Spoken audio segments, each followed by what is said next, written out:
again, everyone. It's Kaz Beal, and this is Casual Conversations, where we have some really nice conversations with people who are very important to our world. Today's guest is Harvey Rich. He's a singer. He's a songwriter. He's a life coach. He's a motivational speaker. What else are you, Harvey? Tell us. A father. A father. One of the most important things to do. That's number one. You know, it looks like a nature lover because look, behind you are trees. And what do you like? Escaping from the world here? What are you doing? No, I'm getting into the world by being in the mountains, in the Catskill Mountains in Woodstock. Woodstock. Oh, that's great. This is how I realize the true world that I live in. Well, you're a musician, so I understand the connection. You know, musician, the connection, all that. So that's very cool. Yeah. So you're trying to restart Woodstock again? There have been many attempts. Are you trying to do it again? No, Woodstock is always existing. It's always here. I know, but the festival. The festival, I don't know. I'm not interested in another festival. No. So tell us. Go ahead. I got muddy enough in the last one. Oh, okay. Full of mud. Full of mud. Full of mud. Yeah. So, Harvey, you're one of the main things that you talk about, or you sort of help people, is with the law of attraction. So if they really, really want something, you know, in life, and some people get to a certain point, then they stop. But what would you tell them, or what do you tell them to do to get to where they want to go? Well, basically to try and read or listen to ideas about what the law of attraction is, and to be open enough to it, to believe that it does exist in our world, and enough people have discussed it and thought and proven that it existed. And that's what happened to me about 10 years ago. I heard about it. I used the techniques and the tools, and things really started, quote, manifesting for me. And now I talk about it because I know that it works. When I say works, it's a belief. You know, it's a belief in the energy and the energy that's out there in our world that we're not in touch with. It doesn't travel through pipes and through phones. It's another way of transmitting in the ether, ETHER. That's where it travels. Okay. So did you ever have a thought about appearing on a program like this in the future? There was that one of your requests? I was on the United Intentions Network a few years ago in Atlanta, and I talked about it. They deal with the law of attraction, and I spoke there, and I went to Atlanta, and I did some seminars there and in Miami, and I utilized my program with children also in the same venue. Well, great. Let's we have a little recording we found of you doing a piece of a program. So I want to show this to everybody. Yeah. Okay. Right? And they'll find it interesting. We'll talk about everything else you do in just a few seconds. So check this out. Baby beluga, baby beluga.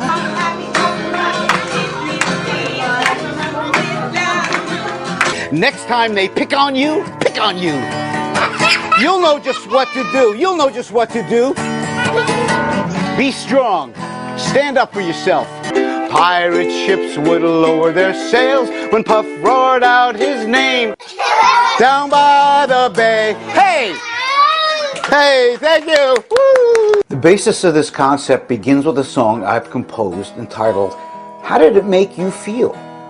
This song discusses the fact that it's okay to have any of these feelings, that we're not alone in this situation, and that it feels so good to be able to say out loud, to put into words exactly how we feel. Did it make you want to cry? Did you keep it all inside? How did it make you feel? Don't you know that it's okay to feel that way? 'Cause everyone hurts sometimes, and you're gonna be just fine. Wow, that's pretty powerful stuff there.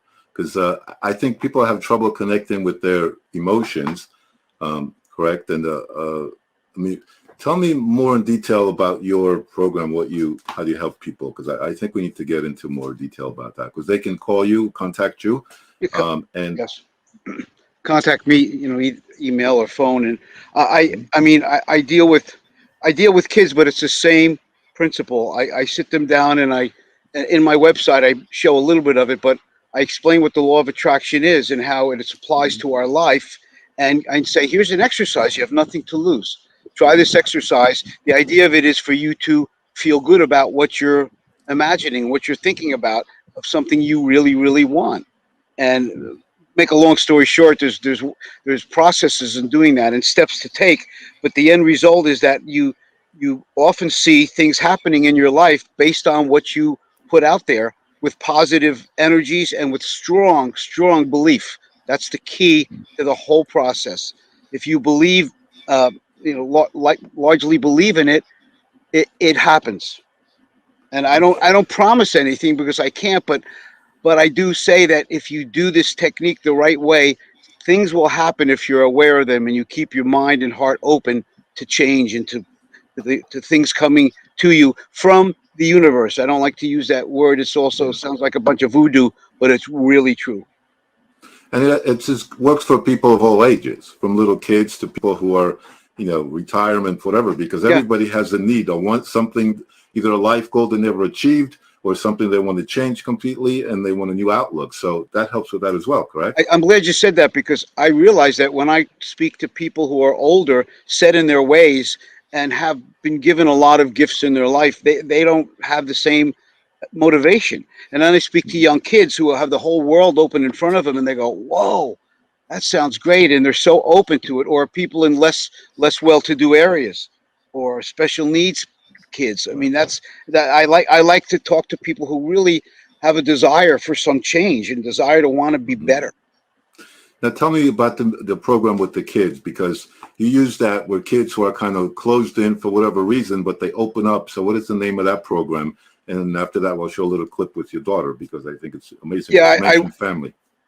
I do sometimes with my daughter, who's a social worker, and I found that with kids, I use music as a spark to get them listening. And if it's special needs kids, it's a different type, but especially with special needs, it opens them up, and I sing songs that really hit home to them. And in the environment that I provide for them, they often open up. And I always say it's confidential, but they often open up and feel comfortable talking about feelings they've never expressed before. It's pretty cool. Mm-hmm. And when my daughter comes, she's even more powerful because she knows how to do it with her social work skills. Yeah. And what's the name of that program? Mr. Harvey, Empowerment Through Music. Empowerment Through Music. So let's take a little clip here. Another cool little song you did with your daughter. And there's a theme to it. We'll talk about it right after you watch this, okay? This is really powerful.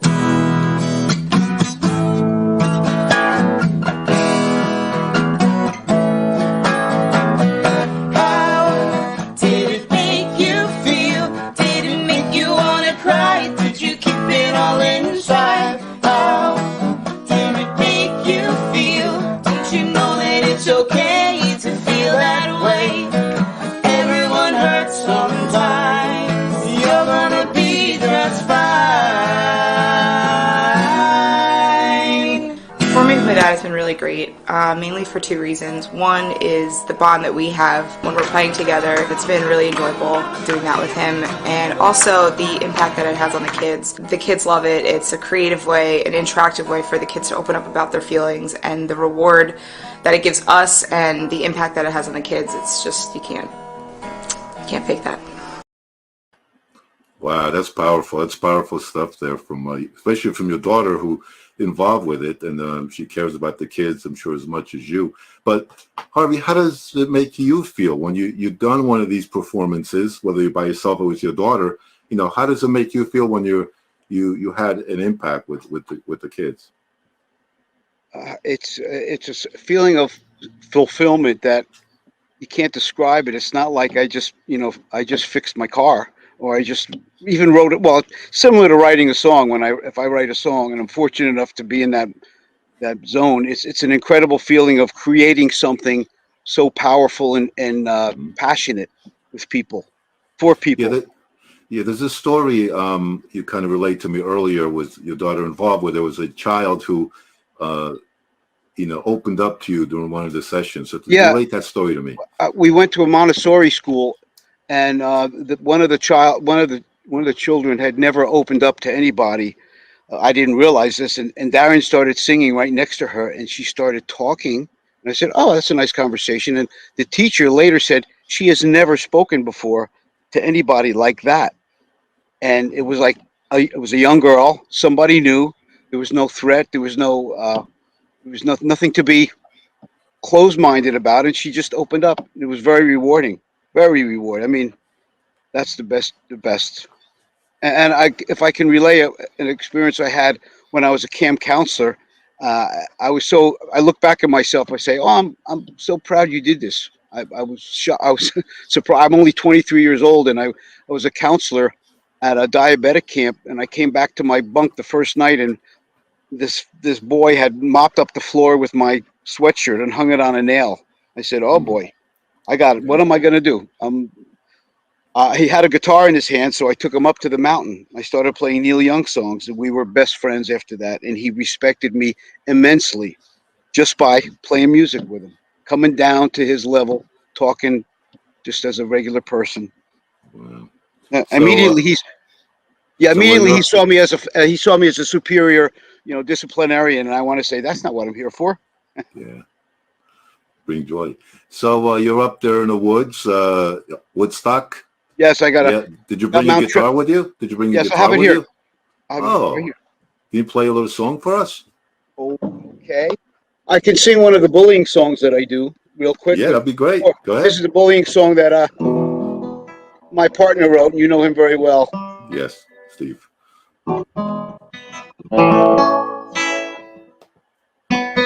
This is the song that often brings the first one to bring out a lot of emotions and thoughts in people.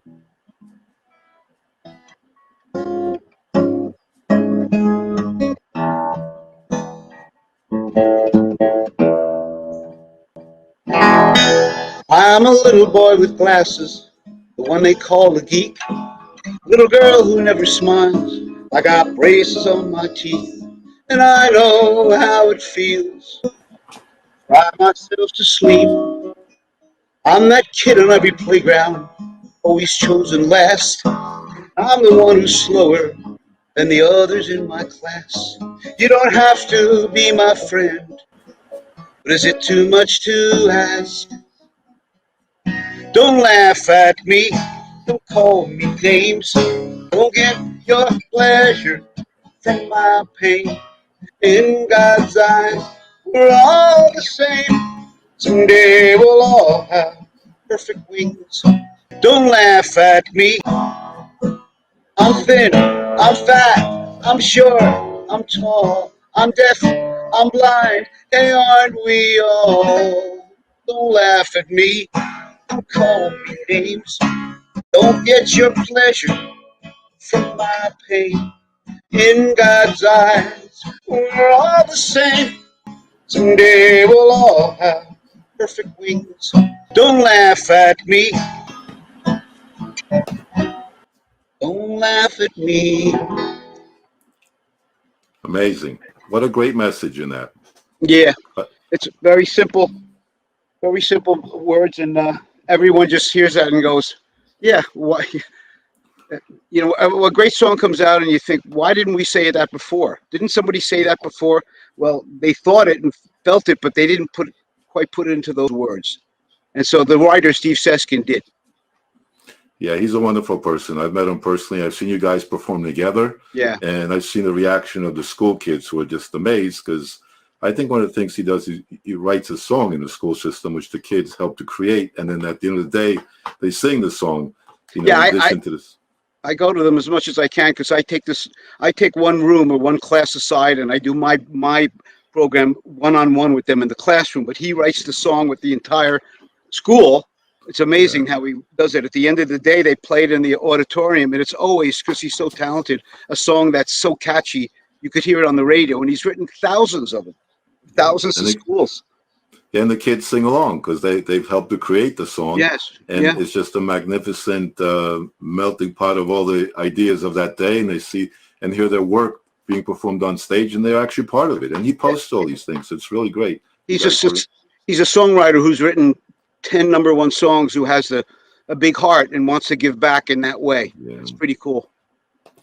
Wow, that's amazing. So let's get back to the law of attraction again, because Okay. I just think, one of the things is thought is powerful. So, if someone's got a really either a upbringing where there is no, they never see anything, always hear negative stuff, nothing ever good happens to me. Have you had a really challenging situation like that where someone was a really hard case to kind of convince, things are getting better for you or can get better? It is, yes, it's very hard. They've got to be able to open up to you. And I have a lady who my first program, who for a job seeker seminar, and she just tried my technique. She wasn't a big believer in it, and she got her dream job 3 weeks later. I said, "Oh my God!" But the point I want to make is, after she gave up that job, she said, "Oh, I don't believe in this anymore." It's like, whoa! She was tough even though she experienced the success of it, she went Right. back to our old ways of didn't that kind of attitude, which is prevalent in people. Yeah. It's hard to keep a positive attitude all the time, but when you get a blessing for something you did, you say, "Wow, I can Right. actually control my life," and Yes. that's what better tool to have than something that you can control how your life goes. Yeah. Well, I mean, no matter what, there's always obstacles in life you're going to run into. So, you can either stop in that place and kind of just say, I can't go anywhere forward and be stuck. Some people are happy, I guess, just doing that because it's no danger going forward or backward. But, that can only last, I think, so long. And after a while, you realize it's like 5, 10 years later and you haven't done anything and you're still going nowhere. With some people, that's a big switch. That's he goes, hey, I haven't done anything. Let me finally make a move. We could all be apprentices of Thomas Edison when he when he invented the light bulb. He's going to say, okay, kids, this is what I do. And he did it and he failed one time. It didn't work. Didn't work again. You know how many times it didn't work? 96 times were the Yeah. steps he took to succeed. That's how many steps it took to succeed. He didn't ever fail. He didn't ever fail. You think he has that word in his vocabulary? I don't think so. No. And I think a lot of people you see out in the world don't have that word in their vocabulary, Mhm. and they're very successful.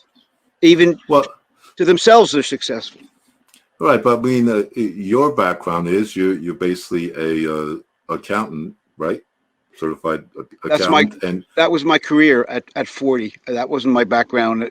Yeah, and I guess well, your career, that's what I mean. But you took up music and this whole cause. I don't know how much you did it beforehand, but it's some new mission in life that you decided to start doing in the more time, and the benefits of that to other people, I think, are magnificent.